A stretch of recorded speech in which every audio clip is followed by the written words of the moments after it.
Là, je vous ai mis de la musique en adéquation avec l'image. Bah oui, ils viennent d'où d'après vous les sapins artificiels? Personnellement, je les trouve moches et c'est mon droit. Et surtout, c'est vraiment nul d'un point de vue du développement durable. Mais je vous vois venir, vous allez me rétorquer que les sapins naturels, c'est pas beaucoup mieux. Eh bien, pas d'accord. Et je vais vous le prouver du côté de Douai dans une sapinière. Et même qu'il faisait très froid pendant le reportage, je sais, c'est de saison. Ils ne sont pas encore en retard, mais il était temps. À la sapinière du Vent de Bise, à Rimbaudcourt, c'est l'heure du dernier rush avant les fêtes. Xavier Mortreux conseille, sert, emballe des sapins qu'il produit, des sapins cultivés à quelques mètres du lieu de vente. Et les acheteurs ne s'y trompent pas, ils veulent du naturel. Au départ, on utilisait, on prenait un sapin artificiel. Et c'est vrai qu'avec les enfants, c'est plus sympa. Et puis, en venant le chercher ici, justement, dans un petit village, ça fait vivre aussi un petit peu les petits commerces. Et c'est pour ça qu'on choisit depuis 2 ans maintenant de venir ici chercher le sapin, quoi. Je trouve que ça donne un aspect plus convivial à la fête de Noël, plus traditionnel. Puis la nature, on est assez écolo. L'aspect écologique, c'est sûr que c'est pas terrible d'en acheter un tous les ans. Parce qu'on favorise des petites plantations et puis voilà.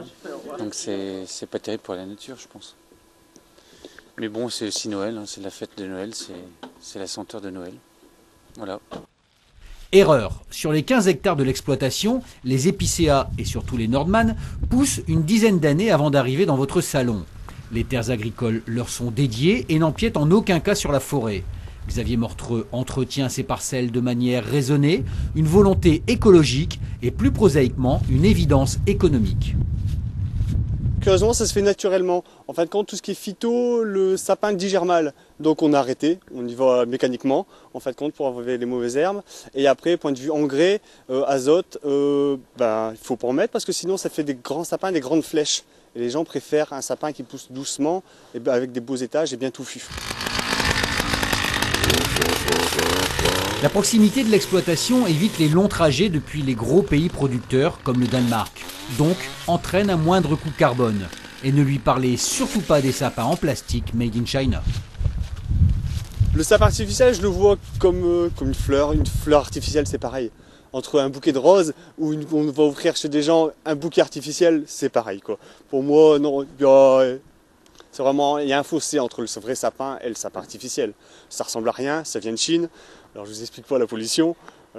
Donc voilà, non, vaut mieux un sapin naturel. Ou alors vaut mieux pas en faire. Entre 5 et 10 000 pièces sont choisies puis vendues chaque année à la sapinière du Vent de Bise entre le 15 novembre et le 25 décembre. Depuis quelques années, 50% d'entre eux sont des Nordman. Ils sont vendus entre 5 et 50 euros. Après les fêtes, Xavier Mortreux repartira vers une agriculture plus traditionnelle dans la région, comme le blé ou le maïs, et ces sapins attendront tranquillement en terre jusqu'au Noël prochain. Toutes les bonnes choses ont une fin et les sapins aussi. Alors si vous en avez un artificiel, emballez-le et offrez-le à quelqu'un que vous n'aimez pas, ça fera un vrai cadeau pourri. Et si maintenant vous avez bien écouté le reportage et que vous avez un sapin naturel, ne le jetez pas n'importe où, il sera beaucoup plus heureux si vous en faites du compost, du broyat pour chaudière ou paillage. Pour cela, il suffit de le porter en déchetterie si vous n'avez pas le tri sélectif. Si votre sapin a toujours ses racines, vous pouvez essayer de le replanter, même si c'est pas gagné. Il a certainement pris un coup de chaud dans votre salon, mais ça vaut le coup d'essayer. Certaines communes les ramassent pour les replanter, renseignez-vous.